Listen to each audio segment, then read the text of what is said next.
இப்போ இருக்கிற காலகட்டங்களில் வந்து நார்மல் டெலிவரி விட சிசேரியன் அதிகமாக இருக்குது. காரணம் madam? Patient factor and individual variation.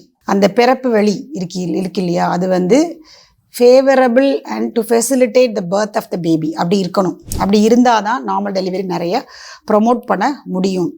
நான் வந்து சாப்பிட்டு படுத்தே இருப்பேன், எந்த வேலையும் செய்ய முடியாது என்னையால் அப்படி சொல்லும்போது அந்த பெல்விக் மசில்ஸ் வந்து ரொம்ப டைட்டாகவும் ரிஜிடாகவும் இருக்கும். அது வந்து ரொம்ப சாஃப்டாகவும் சப்புளாகவும் இருக்கும் போல நமக்கு அந்த நார்மலாக ஹெட் ரொட்டேஷன் அதெல்லாம் நடந்து அந்த பர்த் கெனால் வழியே பேபி வர்றதுக்கு ஈஸியாக இருக்கும். இன்னொன்று சைஸ் ஆஃப் த பேபிஸ். இப்போ மதர்ஸும் பிக்காக இருக்காங்க, பேபிஸும் பிக்காக இருக்குது.